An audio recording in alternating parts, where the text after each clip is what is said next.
T'as une idée d'entreprise, mais tu veux être sans associé et libre comme le vent. La paperasse te saoule et tu veux des formalités les plus simples possibles. Peut-être que la micro-entreprise t'intéresse déjà, mais que tu hésites encore. Eh bien, tu es au bon endroit. Advice te conseille dans ta vie administrative et comptable. Et aujourd'hui, on parle de la micro-entreprise. Une micro-entreprise, c'est un statut qui permet d'entreprendre avec des formalités et des méthodes de calcul de cotisation sociale et d'impôts ultra simplifiées. Tu l'auras compris, ses principaux avantages par rapport à d'autres structures sont liés à l'aspect simplification. En plus, tu vas avoir une comptabilité très simplifiée. Par défaut, tu ne factures pas la TVA. Et cerise sur le gâteau, tes impôts peuvent être réduits si tu remplis les conditions pour profiter du versement libératoire. Je fais un petit focus sur les cotisations sociales qui sont toujours calculées sur la base du chiffre d'affaires.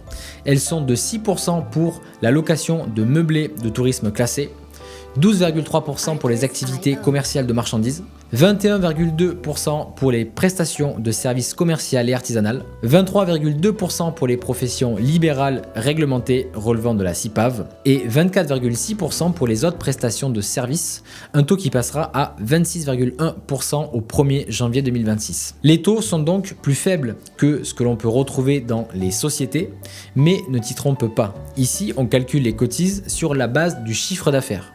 Tandis qu'en société, on les calcule sur la base de ta rémunération, donc sur une base souvent beaucoup plus faible. Les inconvénients de la micro, d'abord, tu ne peux pas récupérer la TVA sur tes achats, sauf si tu dépasses le seuil de chiffre d'affaires, et j'y reviens juste après, ou que tu prends l'option d'être soumis à la TVA, à voir si c'est intéressant pour toi, c'est vraiment du cas par cas. Et ensuite, tu ne peux pas déduire tes dépenses de ton chiffre d'affaires.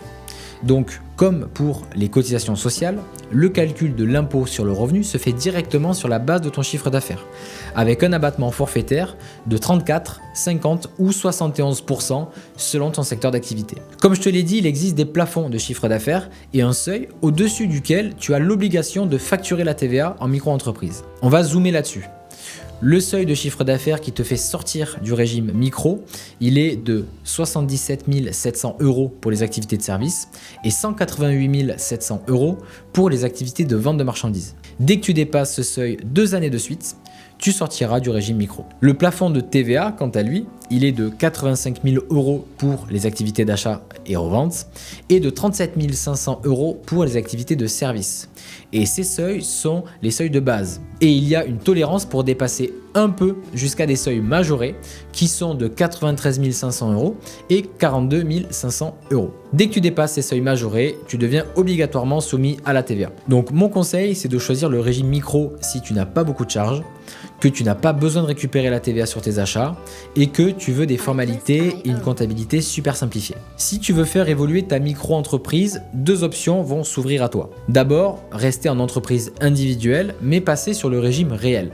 C'est très simple, il suffit d'en faire la demande auprès des impôts et d'en informer l'URSSAF. Deuxième option, la création d'une société. Et là, ça nécessite davantage de formalisme, mais ça t'ouvre l'accès à de plus grandes optimisations fiscales et sociales. Si tu veux en savoir plus sur tout ce qui a été dit, pose-nous tes questions en commentaire ou prends directement rendez-vous avec nous en cliquant sur le lien en description de la vidéo.